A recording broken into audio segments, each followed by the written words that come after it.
Pasca laporan atensi yang disampaikan oleh warga negara Indonesia, khususnya perwakilan masa rakyat Desa Kosik Putih Kecamatan Simangambat Kabupaten Padang Lawas Utara pada tanggal 3 Februari lalu berbuah petunjuk positif dari Kepala Unit Kesatuan Pengelolaan Hutan Wilayah 7 Gunung Tua. Saudara Perdinan Siringoringo dalam pertemuan itu menyampaikan, Bapak-bapak untuk sampai detik ini lahan itu masih kawasan hutan, walaupun faktanya sudah ditanami kelapa sawit memang itu sudah keputusan inkrah, berkekuatan hukum tetap tetapi belum eksekusi, itu masih kawasan hutan Bapak-bapak juga harus menghormati itu. Wilayah hutan itu sebenarnya bukan barang jimat yang tidak bisa dikelola, hutan itu intinya untuk memberi kemakmuran kepada masyarakat. Menurut keterangan saudara yang disampaikan Pak Tanjung, ada proses prosedur perizinan sehingga kita bisa masuk ke dalam, karena sekarang juga sedang marak-maraknya perhutanan sosial jadi kita boleh masuk ke situ, tapi tetap ada aturan-aturan yang harus kita penuhi supaya kita punya akses ke dalam. Dalam pertemuan itu juga Haji A.N. Sitorus selaku tokoh masyarakat juga menyampaikan, kami masyarakat Desa Kosik Putih Kecamatan Simangambat Kabupaten Padang Lawas Utara menerangkan yang sesungguhnya kepada Bapak Kepala Unit KPH Wilayah 7, adanya peristiwa yang menyedihkan dan mengharukan terjadi pada tahun 2002 di Desa Kosik Putih berupa tindakan semena-mena yang menggusur, menyerobot lahan masyarakat yang dimana pada saat itu telah ditanami pohon kelapa sawit, pohon pisang, pohon jagung, padi dan juga telah dihuni serta memiliki rumah ibadah. Kemudian pihak PT Torganda yang mengatasnamakan Koperasi Bukit Harapan tersebut memaksa kami masyarakat Desa Kosik Putih untuk pergi meninggalkan lahan dan kebun milik kami dengan cara mengatakan, suka tidak suka, mau tidak mau harus meninggalkan lahan dan kebun milik kami.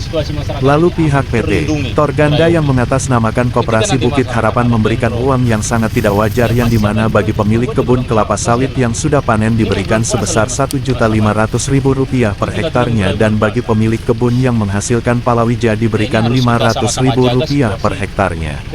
Kami masyarakat tidak bisa berbuat apa-apa dikarenakan kami pada saat itu dalam posisi penuh tekanan dari pihak PT Torganda sehingga kami pun terpaksa untuk menerima tindakan yang dilakukan perusahaan.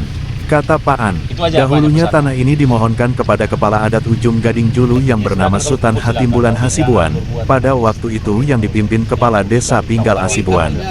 Tapi sangat disayangkan setelah berselang 5 tahun kemudian tanah tersebut digusur, diserobot dan diduduki oleh pihak PT Torganda yang mengatasnamakan Koperasi Bukit Harapan, Tutupan Sitorus.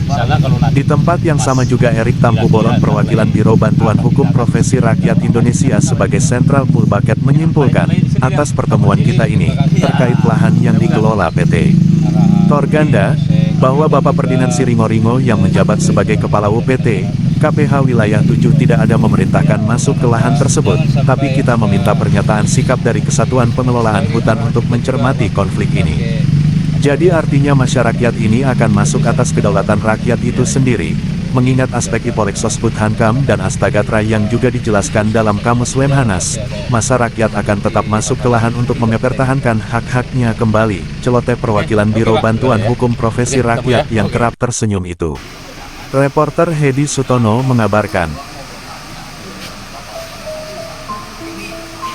Kita kan sudah buat berita acara berkali-kali koordinasi perusahaan pada Oktober 2024 kita sudah sampaikan koordinasi ini bahwa jadi itu yang kedua Bapak tadi menyampaikan bahwa kita masuk semua tadi selalu saya bertanyakan itu artinya tindakan anarkis ini sampai di mana limit batas atas batas bawahnya, sementara kita sudah koordinasi dengan Kementerian Kehutanan Bapak Terdinan sebagai Kepala Unit Kesatuan Pengelolaan Hutan. Tidak ada Torganda kita sudah publik di Sinar Pagi, media cetak dan di media online itu sudah kita sampaikan dan diputuskan Mahkamah karena kan sudah dilakukan ending dari KPH dari Kementerian Perhubungan pada saat itu bisa membuat eksekusi. Jadi itu sudah kita sampaikan ke melalui Pak Kapolri sudah proses dari Oktober 2024, lalu ini masyarakat saatnya masuk di Februari. Kita tidak ada aktivitas kalau menuju bulan suci Ramadan tidak. Jadi di dalam surat kami ada musyawarah terhukum yang ditawarkan yang kita lakukan, dan tidak dikasih masukan ke ini dan kita lakukan. Iya, artinya gini Bapak, di dalam surat itu kita sudah undang mereka dalam pemberitahuan musyawarah tertutup. Apakah bisa Itu secara administrasi ketika saya menyatakan ini rumah saya sampai menyatakan bahwa ini rumah saya kan begitu. bahkan inilah yang saya jaga, jangan nanti terjadi permasalahan terhadap Ya, bahwa laporan pengaduan masyarakat di Juli 2024 lalu juga sudah dilayangkan Haji Gali. Teman-teman masyarakat.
Hari ini tanggal 13 Februari 2025, kita perwakilan Biro Hukum Profesi Rakyat Indonesia sedang melakukan penggalangan bahwa di Desa Kosiputih ini sedang terjadi penggalangan Undang-Undang Dasar 1945 pasal 33 tentang Gerakan Nasional pasal 33. Jadi tindakannya di sini berdasarkan histori-histori yang sudah diceritakan ataupun yang disampaikan oleh masyarakat Desa Kosiputih sudah cukup jelas, dan ada putusan Mahkamah Agung nomor 2642 tahun 2006 bahwa ini sudah inkrah, dan itu juga sudah disampaikan oleh Kepala Unit Kesatuan Pengelolaan Hutan Wilayah 7 Gunung Tua bahwa di sini tidak ada lagi hak torganda, tetapi ini tetap kita harus menghormati ini kawasan hutan.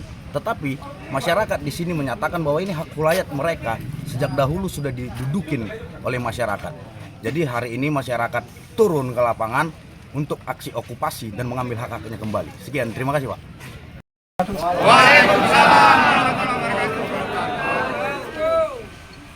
Puji syukur kita ucapkan kepada Allah Subhanahu wa taala yang mana atas limpahan rahmat dan karunia-Nya kepada kita semua. Selawat dan salam atas junjungan Nabi besar Muhammad SAW yang mudah-mudahan semua kita mendapat syafaat di kemudian hari. Amin. Kita di sini berkumpul tidaklah sia-sia. Kita datang punya satu tujuan yang sama, ambil hak-hak kita, mengambil tanah kita yang telah dirampas, yang telah diambil secara paksa. Kita berharap mudah-mudahan tanpa perlu ada permusuhan, tanpa perlu ada perlawanan, hak kita itu dapat kita raih kembali dengan baik. Mungkin itu yang dapat saya sampaikan. Wabillahi taufiq wal hidayah. Assalamualaikum warahmatullahi wabarakatuh.